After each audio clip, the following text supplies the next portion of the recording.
Ruthless warrior, daring adventurer, or mythic creation, Ragnar Lothbrok's story is as shrouded in mystery as it is dripping with blood.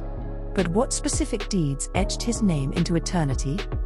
Let's dive into what we know, what we don't know, and why Ragnar remains a symbol of Viking ferocity. Welcome to Viking Tea, where we steep the legends of the past into tales you won't forget. Today, we're unraveling the saga of Ragnar Lothbrok, one of the most infamous names in Viking history. Ragnar Lothbrok earned his peculiar nickname, meaning hairy breeches, from a feat of ingenuity that is as much legend as fact.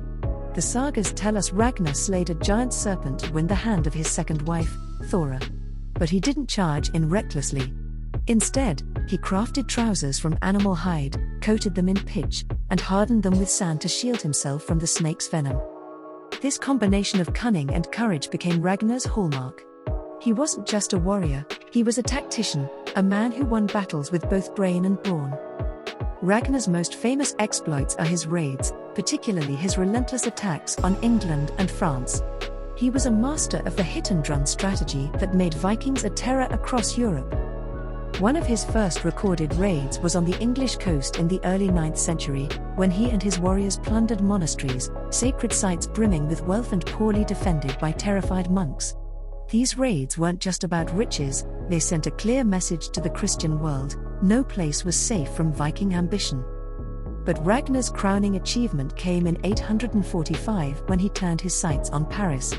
Leading a fleet of 120 ships, he sailed up the Seine River, pillaging and burning everything in his path.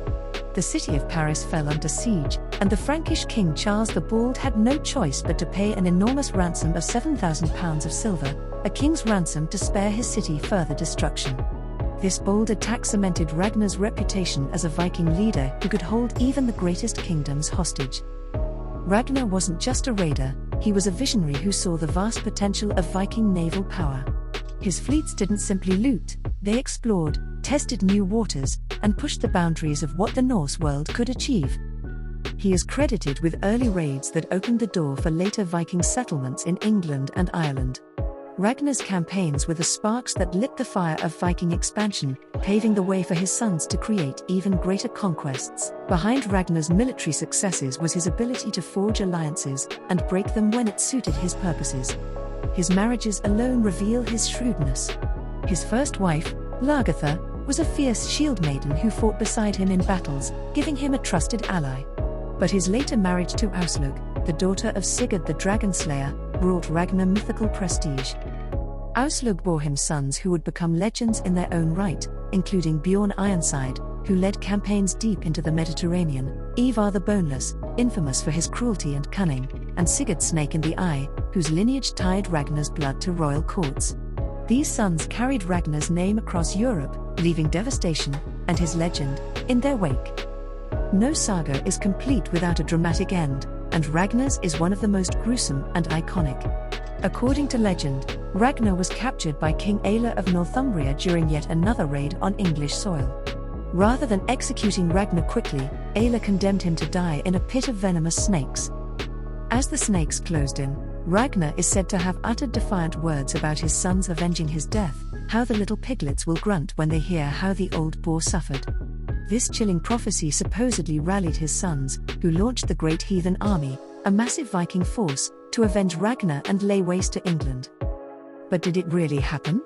Some historians argue that Ragnar's death is more saga than history, crafted to give his sons a righteous cause. What we do know is that the Great Heathen Army did ravage England in the late 9th century, and it was led by men claiming to be Ragnar's sons. So, who was Ragnar Lothbrok? A historical Viking leader whose daring raids struck fear across Europe? Or a mythical figure created to unify Viking forces and terrify their enemies? The truth likely lies somewhere in between.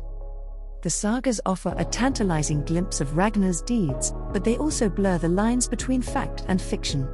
What is undeniable is his impact. Whether as a real man or a symbol, Ragnar inspired generations of Vikings to push beyond their borders, challenging kingdoms and reshaping Europe. Ragnar Lothbrok is more than a man, he's a symbol of Viking ambition, ferocity, and ingenuity. His raids showed the world the power of Norse seafaring. His sons carved kingdoms and legends of their own. And his story, passed down through the sagas, reminds us that history is often written as much in fire and blood as in ink and stone. So next time you hear his name, remember, Ragnar Lothbrok may or may not have been a real person. But the legacy he left? That's real enough to echo through the ages. What do you think? Is Ragnar a true Viking king or a tale crafted for shock and awe? Let us know in the comments. And don't forget to like and subscribe to Viking Tea for more gripping stories from the Viking Age every week.